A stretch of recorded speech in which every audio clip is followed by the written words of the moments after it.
Hi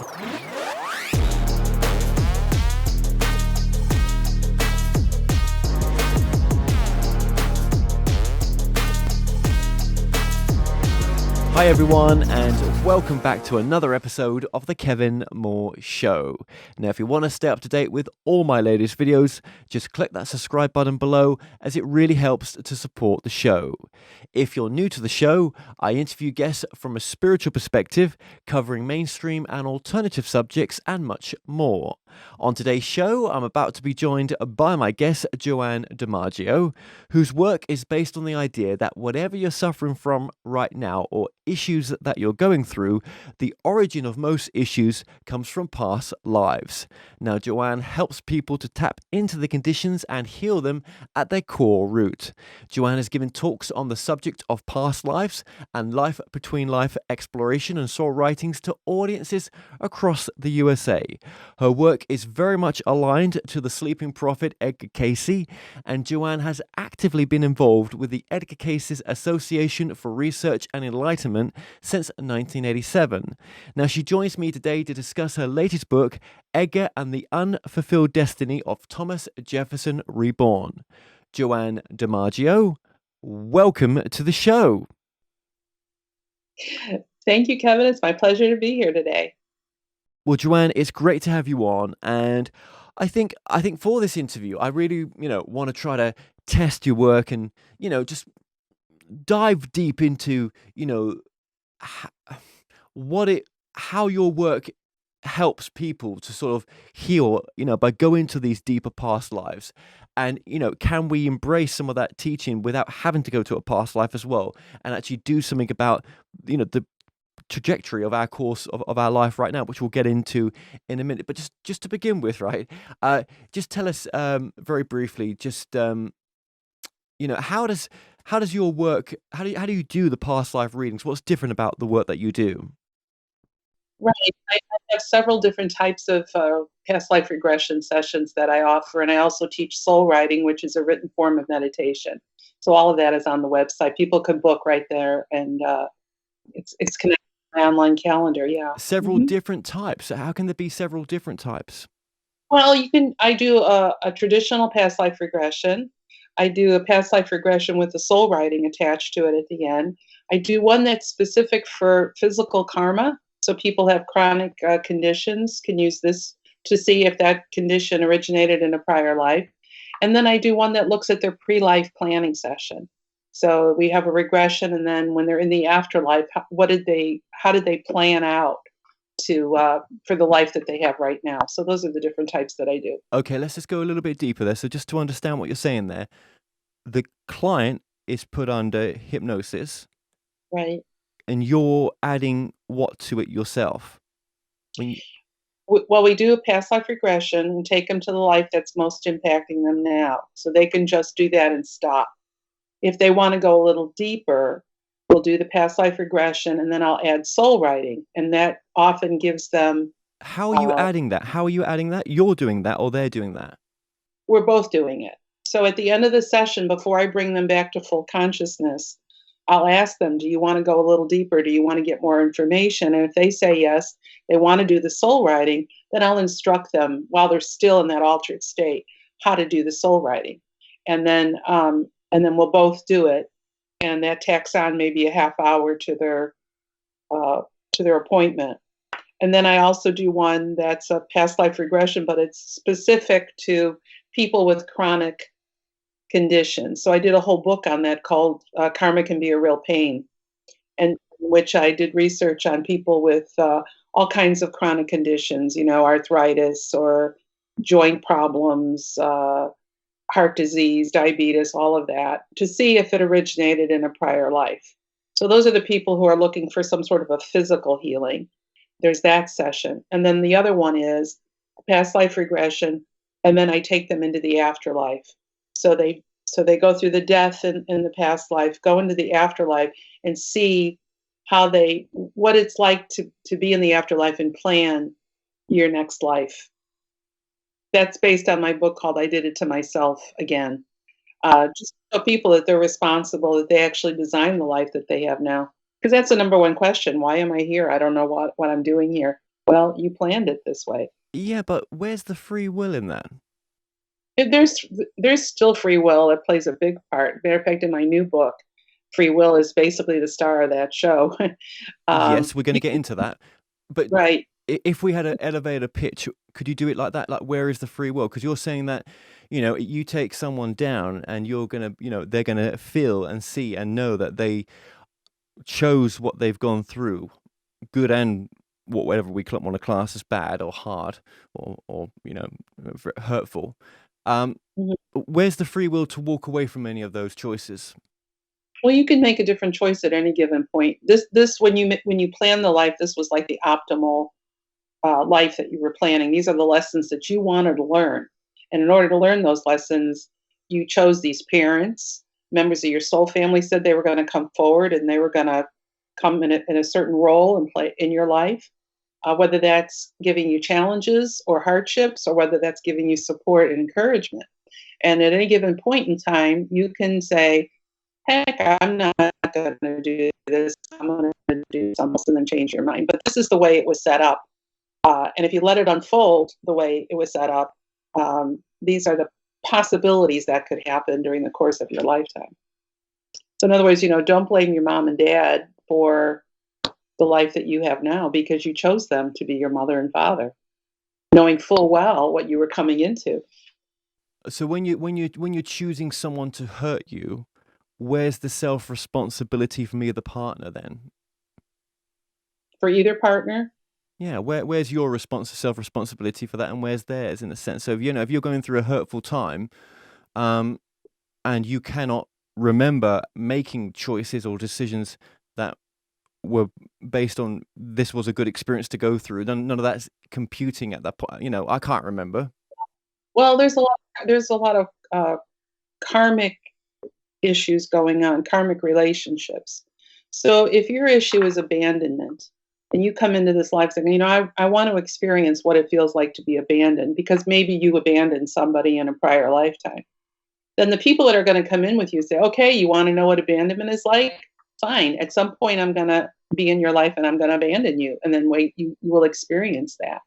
So now, could they change their mind and not do? Yeah, I'm sure if they had that awareness, if they even knew that this was part of the lesson plan, so to speak. So and it's how you respond to it too is part of your responsibility.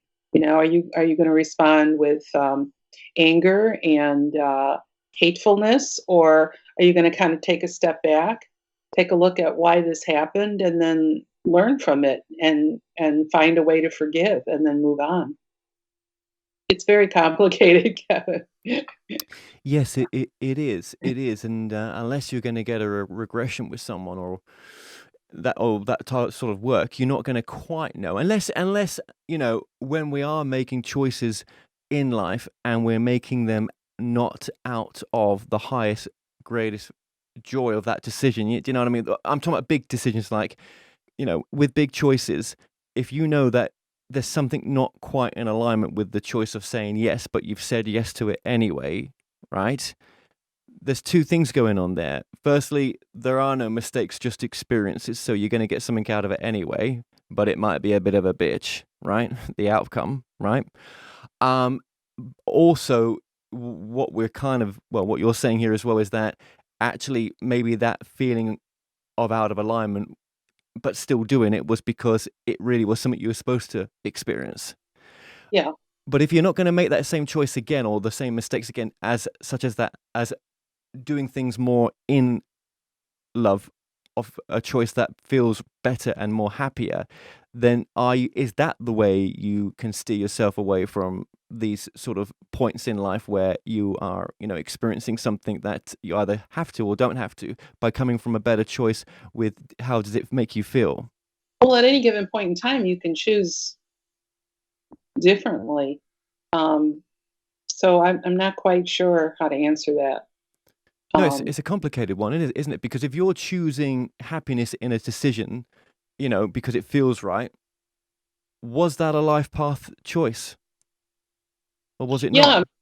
yeah, you could have I tell people sometimes people do regression with me and they're amazed at how peaceful and happy and no drama. The lifetime is, and they're like, what the heck is this? Nothing happened. I said, well, you chose it that way. You might have had a very traumatic life immediately prior to that, or you might have something you're planning on working on that's going to be very challenging in a future life. And you thought to yourself, hey, I'm just going to take a little time off on this planet called Earth and just enjoy life. And so you're entitled to those lifetimes in which, there is no trauma, there is just love and happiness.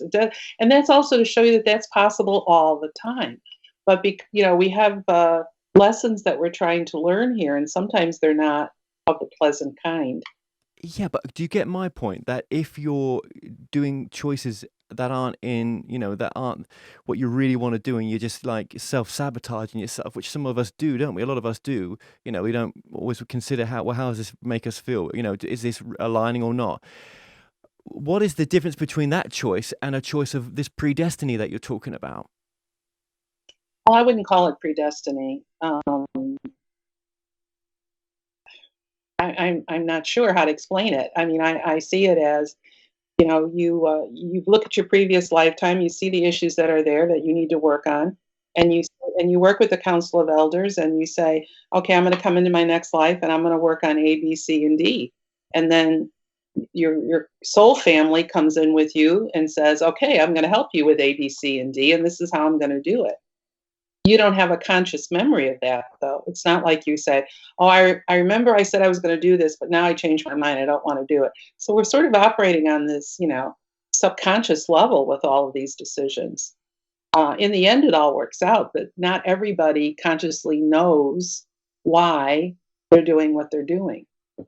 What if they're enjoying what they're doing? Keep doing it. Keep enjoying it. Why would that be disrupted? Unless that was the lesson they wanted to learn. Maybe I want to learn that I'm going to be sailing along and then I have this great life, and all of a sudden everything's going to crash in on me and I'm going to lose everything. That's the lesson. How do you respond to that? Okay. So, but does it have to happen? No, you could at any given point in time, you can alter it by making a different choice. If you knew ahead of time that you had lined it up that way. It's difficult to answer what I'm asking you, and I find it difficult to take in what you're telling me based on, because we have choices, don't we? I mean, we know when we've gone out of alignment with something, don't we? Do we? Do we? Well, I think we do. Yeah, because we can look back and say, you know what? I damn well knew that what I was saying yes there, I didn't quite feel it at the time. I knew it wasn't right, but I did it because I just thought, you know what? Geronimo, let's do it. Yeah? Yeah. But there was a consequence for that. Yeah. But you didn't know it at the time, did you? What the consequence? Well, you knew. Well,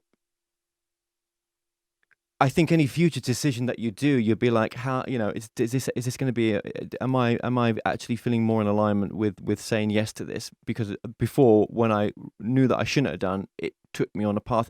But then that path that it took you on, it's almost like you had to go down it anyway, because what you got out of the end of it was actually what you really wanted, but maybe not the whole experience that came with it. Do you know what I mean?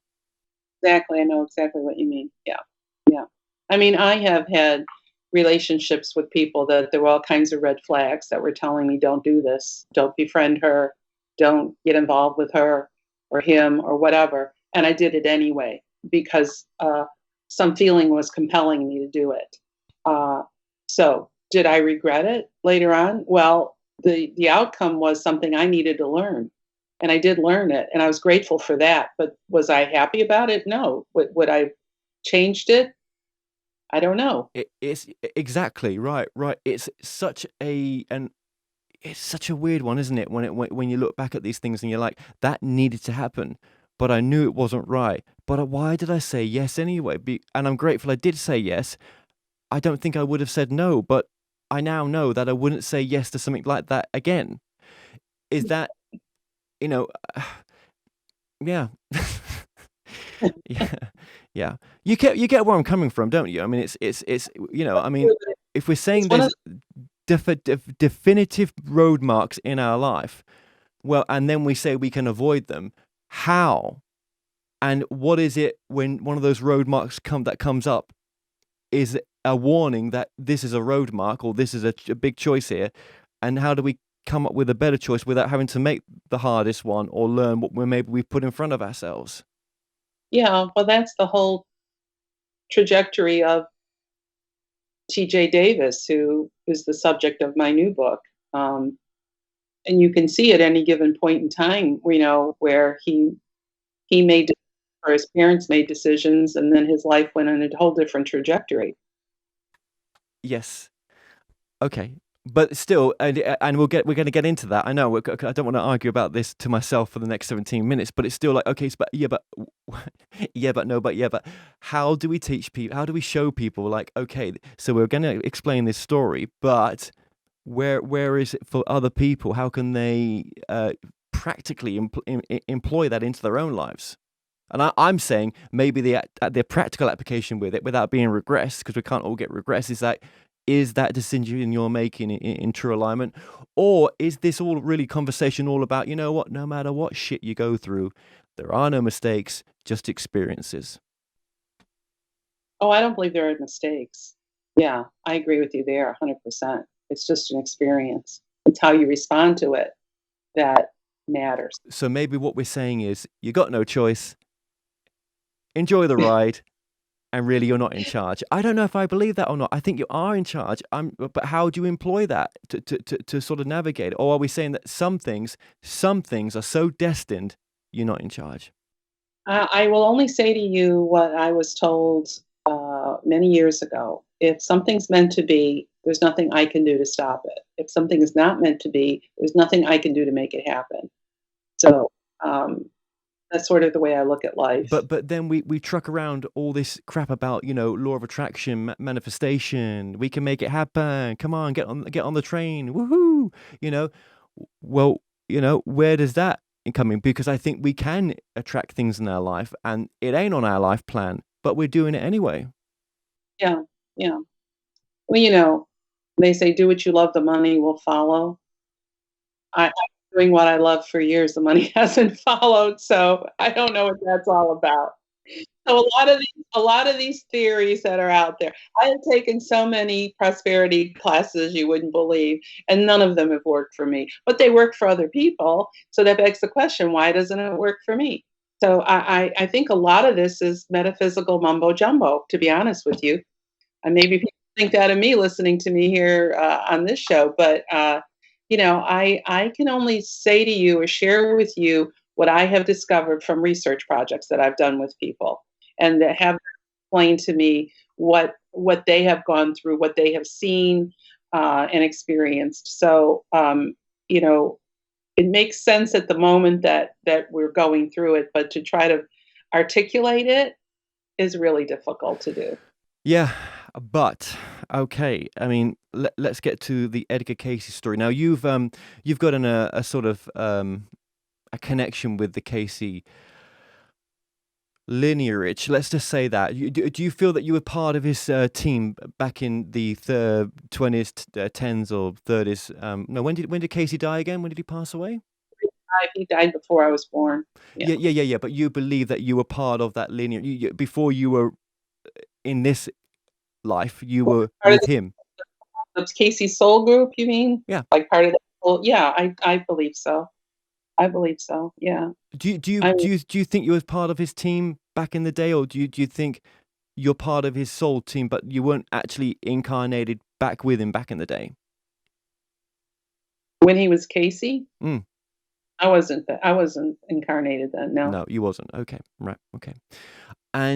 But you still feel, so you wasn't incarnated with him as his life as Cayce, but you still feel that you are connected to him somehow.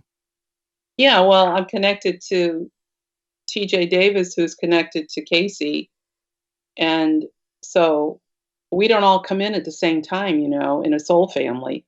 So I feel like I have been with him in other lifetimes, not in this lifetime. Right, I got you. That makes sense. Thank you. Okay, so what is so special about Cayce for you? Because you've put a lot of years into Cayce, and I mean, I think some of his teachings are just amazing, But what is it for you? What really resonates for you with him? Well, I've been studying him since 1987, so 30 something years now, and I consider him a mentor and a teacher. His philosophy and his what he has said in the readings, uh, it resonates with me. It makes perfect sense to me. It answers all of my questions about how the universe operates and my role in it and how all of us are interconnected. So I just simply resonate to him, and I have not found anybody like him or since him. And I just think that every question humanity can ask is answered in those readings, which I really think was what TJ's purpose is. But we can Okay. get into Oh no, we're going to get uh, into it. Absolutely. I mean, I've been only once to the Casey Center. I spent like a whole morning interviewing Kevin Tadeushi, and we did the interview with the Casey readings behind us. And it's just incredible, you know. I mean, not only the library's incredible, but just all those readings that he did for people. You know, it's just amazing, and that you can still get access to them now, and there's still, you know, you can still get it, you know, get something good from them now with some issues that you may be going through as well.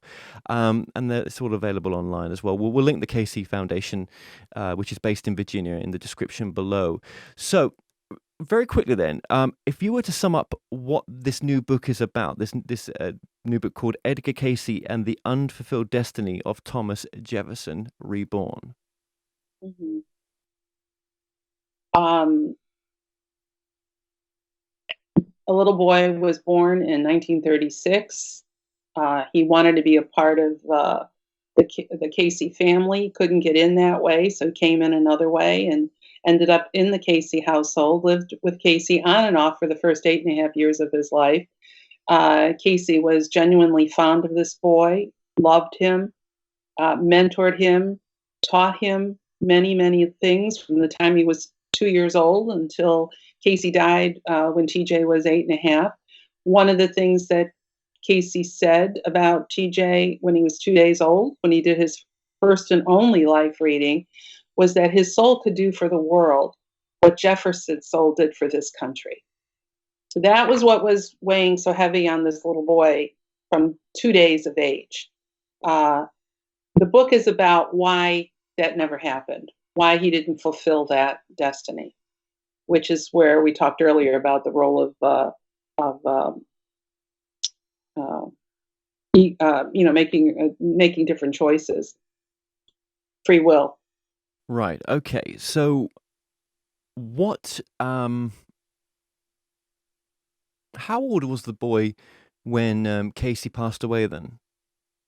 He's about 8.5. Okay. And the kid's name was? Sorry to say, I've not been asked that yet. What was the kid's name? Thomas Jefferson Davis, and Casey named him, by the way. So they called him TJ.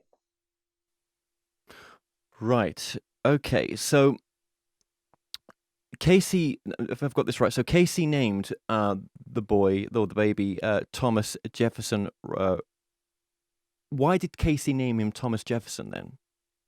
Well, he knew who he was. He knew who he had been in a previous lifetime. And when TJ was born, his mother was an alcoholic, and he had been sloshing around in this womb of alcohol for 9 months. When he was born, the doctor said he's not going to live more than 3 days. You might as well plan his funeral. So then Gladys Davis, who is TJ's aunt, his she is also Casey's secretary. So Casey knew everything that was happening with TJ. He tells Gladys, bring the baby over here and I'll take care of him. She wraps the baby up, takes him over to Casey. Casey gives a reading, says, give him carnation milk and he'll be just fine. So they did. But the doctor, when the doctor came over to check on the baby, he had the birth certificate and he said, you know, the baby doesn't have a name. And then Mr. Casey said, call him Thomas Jefferson. And that's how he got the name. And that's based on the historical figure Thomas Jefferson, yeah? I believe so. Casey also had a relative by that name, but we don't think that he named the baby for his relative. I think he named him for the third president of the United States. Because he had, in this life reading that he gave him, he said that he had been Thomas Jefferson, and he said he had also been Alexander the Great. And then he gave him two other identities for past life, one in Atlantis and one in early France when he helped to establish the government there. Right. Okay. And of course, for those who may not know, Thomas Jefferson was one of the presidents of America. Which president was Thomas Jefferson? Third. Third. Okay. I'll need to know that now. I'm over here. Third. Yeah. Okay. So that's putting a hell of a lot of pressure on this kid, isn't it? Or for when he grows up. So tell us the story then. What happened, and what really, what have you discovered in about this story? Well, so TJ grew up sometimes with the Caseys, sometimes with his mother. He didn't really have much of a relationship with his father. Um, this was coming out of the Depression, going into World War II, and his father enlisted and was gone for years. His mother continued to have an alcohol and gambling problem. She really wasn't prepared to raise a child. Mr. Casey, however, saw something in this little boy that was very special. And he was doing everything that he possibly could to educate him and prepare him for what he felt was this great work ahead of him. And so he spent time with him on the pier. They went fishing together. And when they're on the pier, Mr. Casey's teaching him about how to read auras. What is reincarnation? Tells them the creation story. And then TJ growing up, spending all those years in the Casey household, he saw tremendous things. He saw Mr. Casey levitate someone. He saw fairies in the garden. He has just incredible stories about what his life was like. He called it an enchanted childhood of and he didn't know that other kids didn't live like that was not so-called normal. So he was, he didn't really spend any solid amount of time with anybody. Mr. Casey gave specific instructions to his parents about how he was to be raised, including what education he needed. And they pretty much ignored what Casey told them. So right then and there, he's already got a mark against him, and that, his life is not going to go the way Mr. Casey thought it was going to go. He had him all set to go to this high mowing school in New Hampshire, which was the first Waldorf high school in the United States. And he was all set to go there. The woman that ran the school, started the school, had a past life as Aristotle, working with Aristotle. And Aristotle was Alexander's teacher. So it was all intertwined, about Casey thought, oh, great, she'll teach him again. He'll be on the right track, and off we go. But it didn't turn out that way. So the book is really about why it didn't turn out that way. When you're only 8 years old, when Mr. Casey died, TJ was not in a position to make his own decisions on where his life was going to go. He was dependent on the adults who were left behind, and he was thrown from pillar to post. He didn't continue with that education that he was supposed to get, and pretty much became like a hippie kind of recluse. And I think he became a source of embarrassment for the ARE, and so he just never really achieved anything that Casey had hoped he would achieve. But my point about the book is that I did not see it as his fault. People hold this against him. To this day, people hold it against him. Well, you were supposed to do for the world what Jefferson did for this country, and you've done nothing. Well, why? What happened that he didn't do it? This is where the free will aspect came in, that his parents made decisions that threw him off track completely. So it's somewhat of a way of vindicating him, I think. I mean, at any given time, he could have said, hey, I'm 18 now, I'm an adult. I have some knowledge, I'm going to pursue it on my own. He didn't do that, but still, if you talk to him today, he's 84 years old now. If you talk to him today, he's just absolutely as mesmerizing as Jefferson ever was. So I think there's still a lot, and he loves the Casey readings and the Casey teachings, and I think he could have had a completely different life had different decisions been made on his behalf. Right. Did you get to interview him at all? Speak to him? Oh yeah, he lives here in Charlottesville, where I live, and we've become friends. I interviewed him. I hosted him about 6 times. I did little discussion groups with him, where he would talk about his life with Edgar Cayce. So, between though I recorded those sessions, so the information he gave in those sessions, plus our private conversations, and on top of that, I spent 8 years traveling back and forth to Virginia Beach, to go into the Edgar Cayce Foundation archives because he has a file in the archives. All the living recipients, or not living recipient, any recipient of a reading has a file there. And I was given permission from him to do that. And so, I would go for, as often as I could get out there, and I would go through his file because there were letters from Mr. Cayce in there, from Gladys, from his mother, his father. So I took all of the information in his file and I sandwiched it together to create a timeline of what his life was like from the moment he was born until, Cayce died. So he was only 8.5 years old when Casey died. Um, so yeah, I mean, it's incredible, really, just thinking about it. That people that are still alive that knew Casey, is he one of only a few that are still alive? I mean, how many people are alive that knew Casey? I don't know how many are left, but there's only a handful. But even so, nobody knew Cayce the way he did because nobody lived with Cayce. And this is someone who actually lived with him. So when he tells his stories about Edgar Cayce, you see a whole different side. You see Edgar Cayce and what it was like to have breakfast with him or dinner with him. They went on scavenger hunts on the beach. They went to the movies together. Nobody had that experience with Edgar Cayce that wrote about it, like that is alive now to tell you what he was like as a And human being. is that all covered in the book as well? What that was It like? is. Yeah. Wow. It is. That's I a hope fa- your life is better. what what Yeah. what were some of the more you know different things about Casey that we aren't really we don't think of him as. Do you know what I mean? Because he was just a normal human being with his own issues, wasn't he? Right. Of course.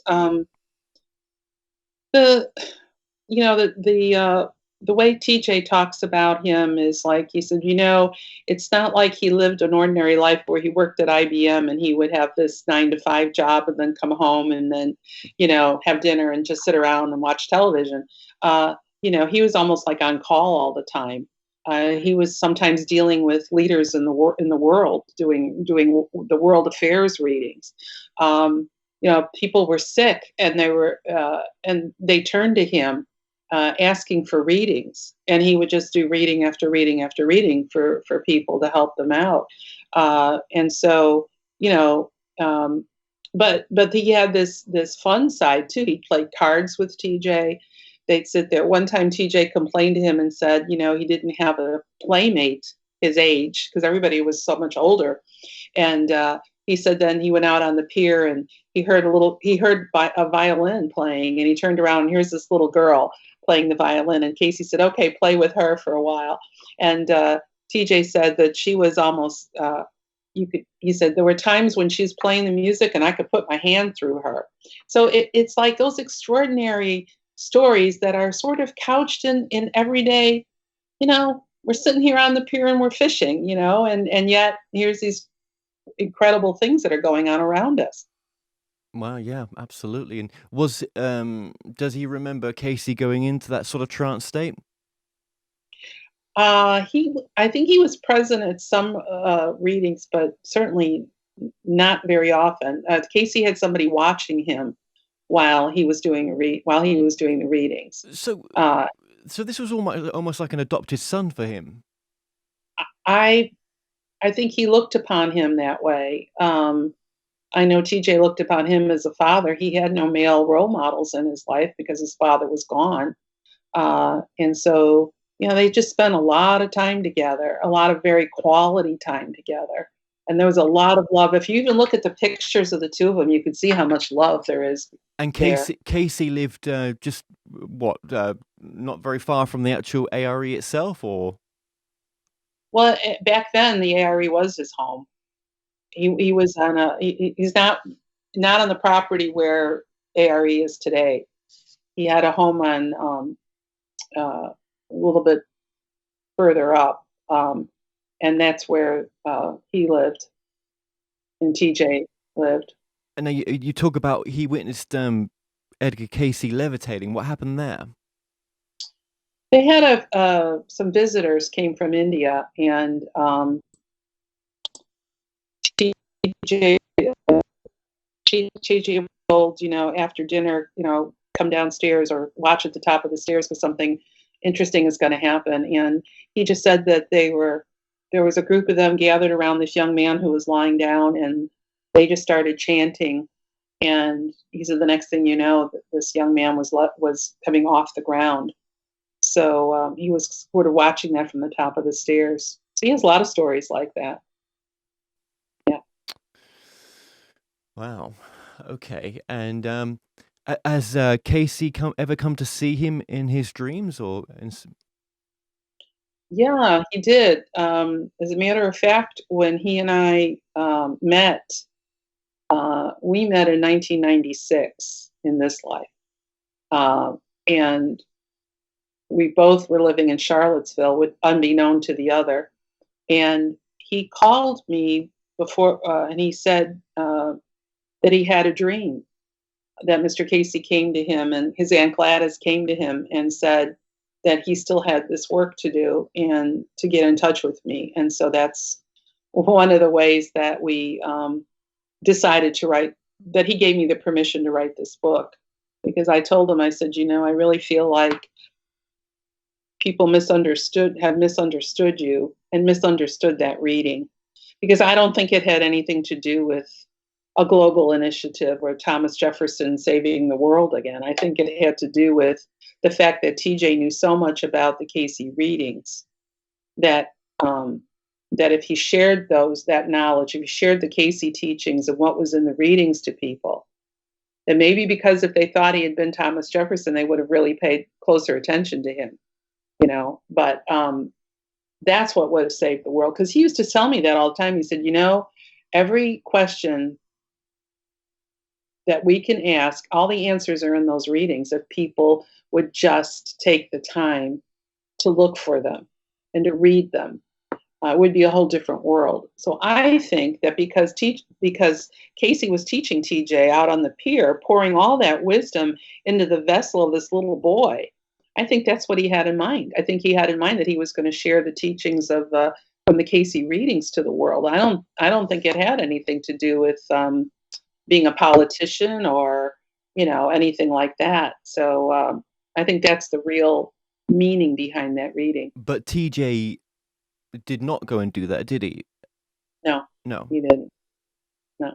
And that's the thing of the free will of the soul. So what were some of the things that Edgar Casey was teaching him?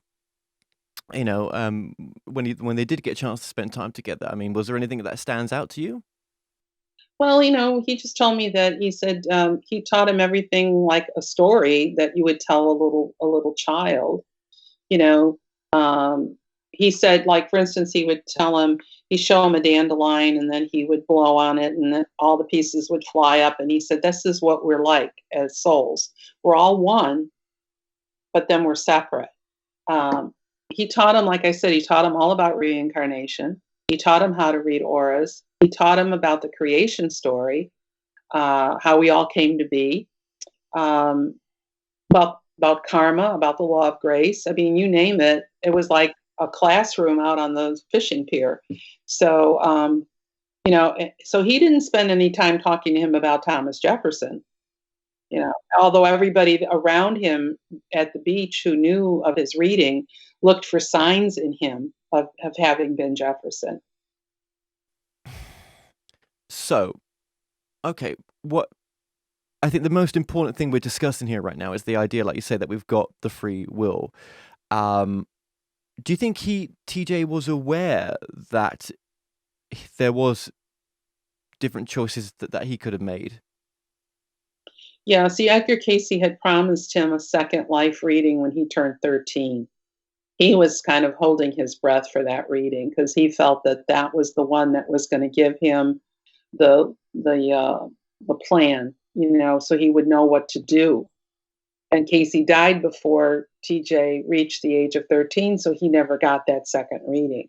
So all through the book, you'll hear him. You'll read what he says. If only I had gotten that other reading, I would have known what it was I was supposed to do, and how I was supposed to do it. So the fact that Mr. Casey, passed before he could give him that reading, it really threw off TJ's life plan, so to speak.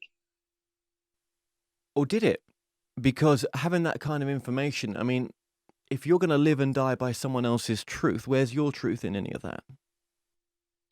Well, he believed it to be his truth. He believed that, and what Casey had laid out for him was really, what was going to happen. He said, when Edgar Casey died, my life went from applause to yawn. And I think that's a very insightful way of looking at it. He became almost a non-entity at that point. Nobody took responsibility for him, and he didn't have he no longer had any nurturing from. Well, yeah, right. Yeah. Well, so where did they go? Where did the family go? Where did the mum and TJ go? they were there. His father was, I don't know where his father was, still in the service or what.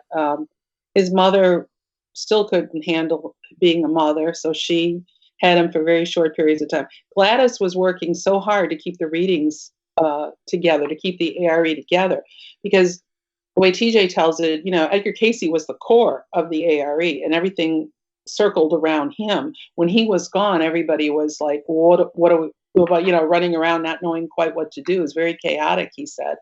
So nobody had time to be looking after this little boy. Sometimes his mother would send him to the grandmother in Ohio, sometimes to an aunt or uncle someplace else. And then at times she would even hire a stranger to watch him. So he had no stable family life whatsoever at any given point in time, except the times that he was there with the Caseys. So it wasn't the ideal environment to raise someone who had such a lofty potential ahead of them. Right. Yeah. How do we know if going back to the original, things that we were talking about, how do you know if your soul's gone off track? But there is no going off track, is there? Or is there? There's no. I mean, you look at your own life. I mean, I look at my life.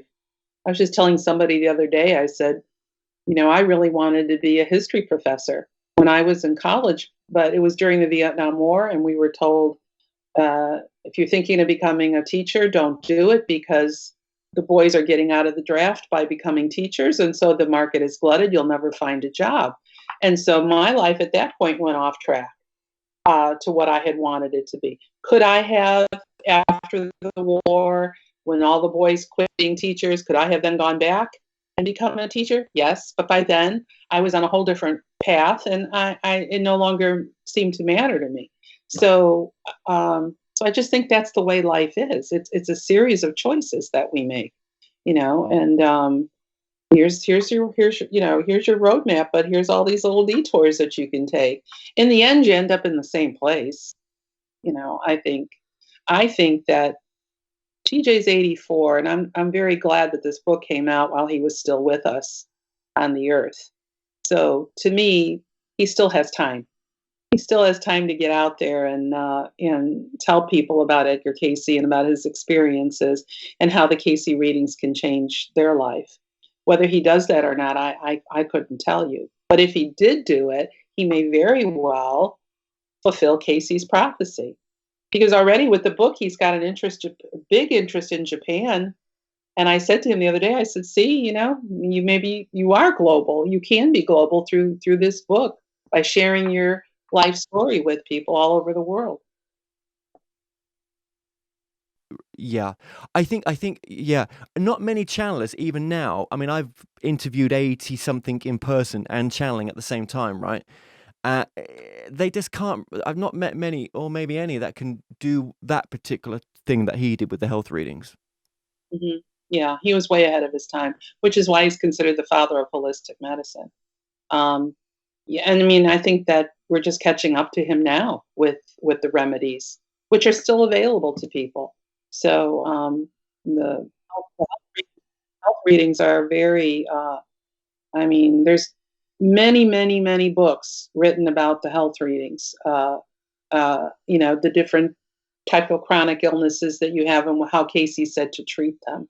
So there are still people, that they swear by that. Like uh, he talked about the use of glycothymoline in a lot of his readings, and TJ has always been taking glycothymoline, and he's never been sick as a result. He said, and so I do it when I get a sore throat, and it just right away it goes. So I do think that the health readings are in a class by themselves.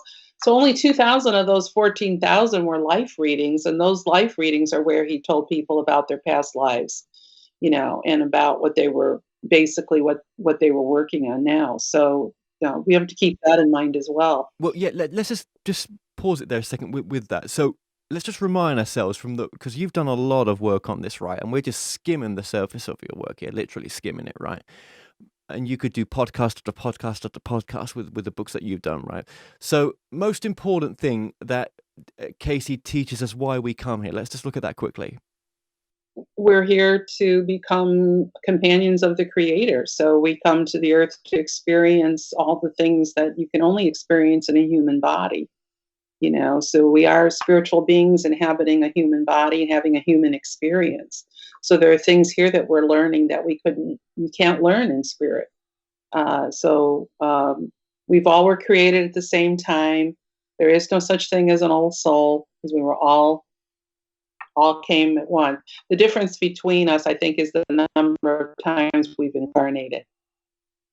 So I like to tell people old souls are just slow learners, because they have to keep coming back and learning the same lessons over and over because they don't quite get it. So do you think your life plans got your best interest at heart? Of course. Yeah. It's all about your soul growing. You're going to finish these lessons. It's like going to school. The Council of Elders are like your guidance counselors at school.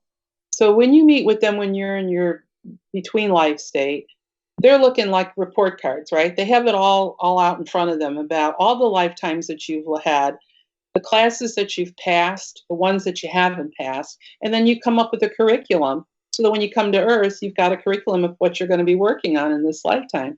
And so you deal with those. If you pass the class, you don't deal with it anymore. You move on. A lot of there are some people who don't need to come back anymore. They finished all the classes and passed, and now they don't need to be back on the earth. They can choose. Many of them choose to come back to aid the other souls that are on this side, but they don't have to. And some of them go to another planet too. I mean, we which I don't know too much about, so don't ask me that question. I've been to the ARE. Here's a funny thing. I went there, right? And I had arrived quite late into Virginia. This was the day before doing the filming with Kevin Todoshi. And I got there and I got into the hotel. And even when I got in the airport, I was like, this is different. This energy is different. Mm-hmm. And I was in this lovely hotel, which I'd booked randomly, and it was on like a high floor, overlooking the beach. I had no idea I was going to be in that type of hotel. I just booked it online. And I thought, you know what? Come on, just get outside, just walk around, and just enjoy it before the sun really does go down. And I got outside the hotel, and I've got to say, I felt home for once in my life. I felt that I'd come home. I was like, oh my God, I am home. I've not felt this for such a long time. But I'm not drawn to go back, and I don't know why. That's interesting. Yeah. Out of any place I've ever been to for such a long place in my time in my life, that was one place. Now, I found another place I would call home in America, but that was definitely one. And it was the feeling as though, damn, I'd been here before, or something Mhm. even deeper than that. Yeah, And yeah, yeah, yeah. Mm. that's how I felt when I first came to Virginia. I was born and raised in Chicago, and I never felt like that was home. I didn't even know what the heck I was doing there. I would look around. I look around at the people. I go, "Who are you people, and why am I here with you?" Uh, and then I majored in early American history in college, and I had a professor tell me, he said, "You have the most uncanny feel for the 18th century of any student I've ever had." And I thought, I do. It didn't occur to me that I had a lifetime in 18th century America, and it turns out it was here in Virginia. So that when I decided after college I was going to visit all the places I had this uncanny feel for. When I got off the plane in Richmond, I didn't feel it, but when we drove to Charlottesville and then to Williamsburg and Yorktown, those places spoke to me in major league. And took me 25 years, but I eventually was able to move here, and I've been happy ever since. So this is home for me, and there's a lot of members of my soul family that are here that I've met, and that's a whole different story. But yeah, it's pretty amazing the way the universe orchestrates things that we on our own don't really understand. No, I mean I don't talk about it that much, but honestly, even now I can remember that feeling of when I was there, just like just that amazing feeling of being home. And I guess I've been looking for that for such a long time in my life, and when I do get it, sometimes it gets ripped away from me, and it's difficult. It's difficult. And I suppose have you doing all the work that you've done, and I mean you've regressed many clients. I mean thousands of people, right? Um, do you get to the point in the end, or so do some of these people get to the point where, you know what, just flow with life? We have all these ideas and plans and things that we want to do. Do you ever just get to a point where you're like, I don't want to say the word, but um, but just whatever, just flow. Whatever's going to happen is going to happen. I just give up. I give up even trying to plan it or whatever. Most people don't react that way. Most people want to understand. They want to know what the source is of whatever they're dealing with. And so, what I get from people is a tremendous amount of relief. Like they have these aha moments, and they'll say, "Oh, now everything makes sense.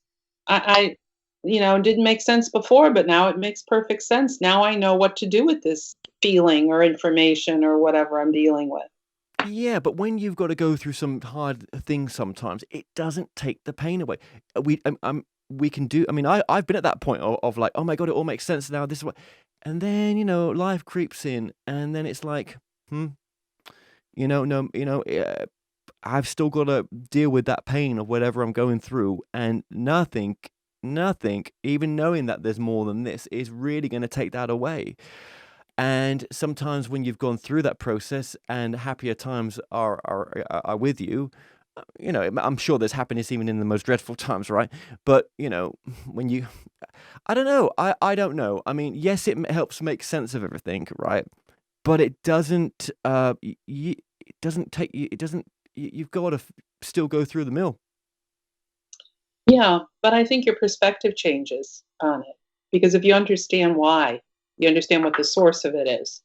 Um, you don't blame yourself so much in terms of, you know, um, this person did this to me and it's all my fault. It's like, okay, this person did this to me. Now, why did that happen? What was my response to it?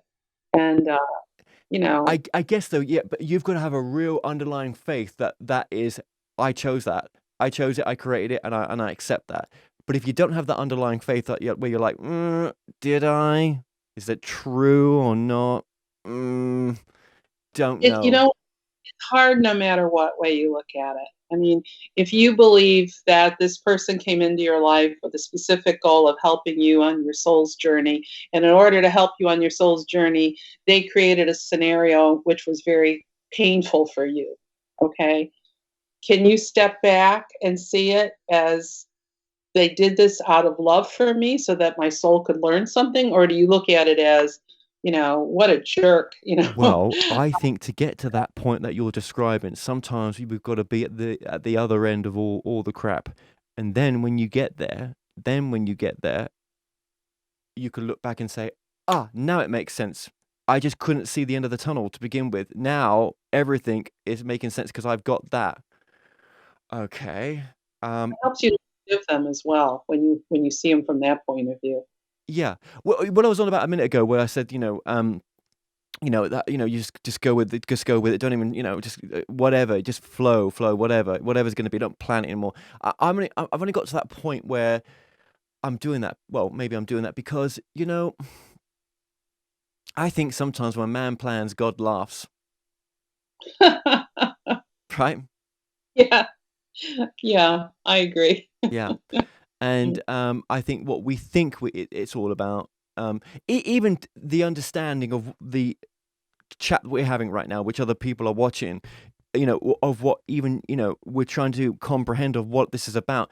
Could it be that even in all the Casey readings of what it helps to make sense of what it's about, it's nothing like that? Because when you step beyond where we are now to where we came from, it's just so much vaster that the way it was portrayed here through Casey's books and other great teachings like Casey, because there are others, that actually it was just our perception on this level of what it was about. And even when we're in trance states, it's still a perception through a human experience. It's so much greater. We're not supposed to know. Yeah, yeah. Well, of course, of course. I don't think that most people look at it that deeply, to be honest with you.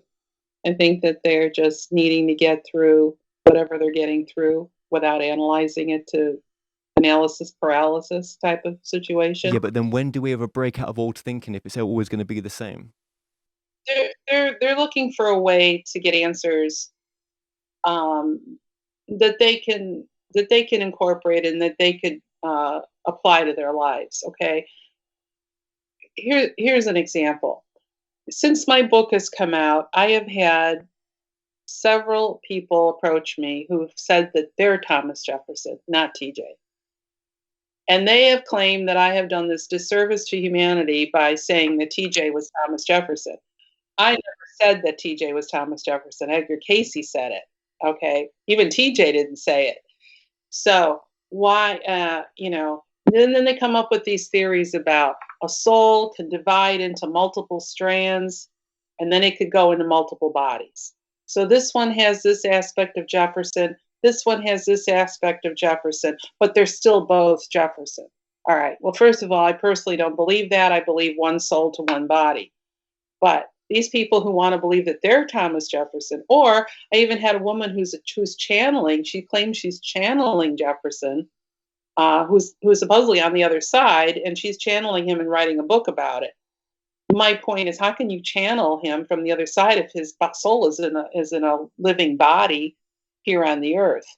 But the point I'm making is that people come up with their own levels of understanding this, how this works. To me, I keep it simple because the idea is to heal, is to do the healing.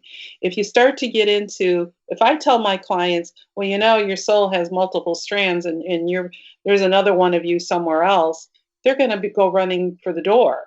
They're looking for healing. They're looking for understanding. And so whether that comes on a simplistic level or at the depth of the level that you're talking about, we have to get there in our own way and in a way that we're comfortable with and that we can absorb the information.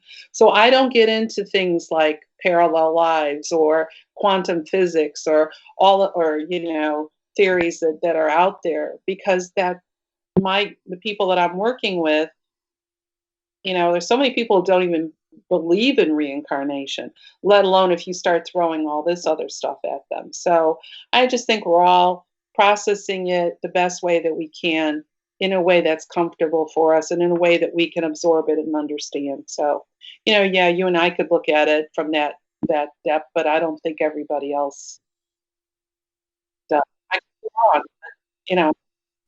Just one other quick thing as well. Obviously, some people cannot or do not want to be, regressed, right? So, what would you do in that sense? You can still work with those people, can't you? There's other ways of uncovering this information. One of the best ways is through soul writing, which is a written form of meditation that I teach. Casey called it inspirational writing, and it's like a 24/7 call home card that you could use to communicate with your higher self or your source or an angel or a guide, whatever you believe in is there with you and guiding you. And so you can have a very in-depth, profound conversation using that method of communicating with source. So there's that. There's also the resonance method of past life recall for people who don't want to or are afraid of hypnosis or don't want to do it. And that's playing detective and kind of looking at your current life, the psychological aspects of your current life, the things that you like and don't like, and then piecing it together to get an idea that this might be from a possible previous life. But I think that past life regression is still, to me, the best way of getting to the source of the issues that you're working on. Well, yeah, because I suppose one thing it does do is you are then responsible for what comes out of your mouth in some respects, right? And it's you that gave yourself the answers that you were looking for in one Yeah. way, right? And just very quickly as well, I said that a few minutes ago, right? But if someone wants to get into regression therapy and they're just not too sure which way to go, which way did you go and which way do you suggest? You mean to become a therapist, a regression therapist? Uh, I studied with the Eastern Institute of Hypnotherapy, so I got my certification that way. Then I went on and got my master's degree from Atlantic University in transpersonal studies. The ARE, Peter Woodbury, offers a weekend. I think it's a weekend. It might be a little longer than that. Hypnotherapy certification that specializes in past lives. So you can study that way. Um, so there's ways of doing it, but that's the route. I studied with Irene Hickman, who was really one of the pioneers in the field of hypnotherapy. Um, and I think also I worked on my own past lives. I think people who do this work should absolutely have gone through the process themselves and worked on their own issues before they start to put a What shingle out what was as one a of work your biggest things in this lifetime to learn? an issue to learn. One of your Uh, biggest issues. Acceptance and approval. Definitely, that's what I came in. I always tell people, I chose parents who would never give me an approval or acceptance of who I am or what I was doing. I could have written a book and won the Pulitzer Prize, and they wouldn't have, acknowledged that. But I knew that going into it because for me, the lesson, the way I overcame that was I finally learned, and it took many, many, many years, that acceptance and approval comes from within and from above and that I didn't need outside validation. But I went through a lot to get to that uh, answer, to get to that understanding. But the regression work, you could see patterns because these patterns repeat themselves one life after the other. When I do a regression with somebody now, I'll say to them, "What are the parallels between your current life and the life that we just explored? What's the similarity between the two? Do you see the pattern repeating itself?" Often they can't see it because it's like the forest through the trees, right? But I can see it, and I gently guide them into looking at it maybe from a different point of view. But I don't do readings. People ask me if I do past life readings. I do not tell people who they were in a past life. I believe that's information that's within your soul, and you're able to retrieve it yourself. And so I'm just simply a guide to take you there. And your website one more time, Joanne, is? JoanneDimaggio.com. It's JoanneDimaggio. Okay. And again, this is all available via video link, which is great. and especially in these times as well. That's the direction that your work's gone in, I guess, right? Like a lot of us, yeah, yeah. Which is fine for now, and it just goes to show it works as well. You don't need to be in person, No, yeah, which is pretty incredible when you think about it, and it's safe as well to do it remotely. yeah, it's better by Zoom actually because then I can work with people all over the world, and a lot of people are a lot more comfortable in their own home environment than if they came to an office. So after COVID, I closed my office, and yeah, I wasn't going to see anybody in person, and haven't done that in over a year. So I like this much. Yes, Yeah, yes, absolutely. Well, Joanne, well, let me just say this. Well, Joanna, just thank you so much for joining us today. thank you for having me, Kevin. Enjoyed it as always.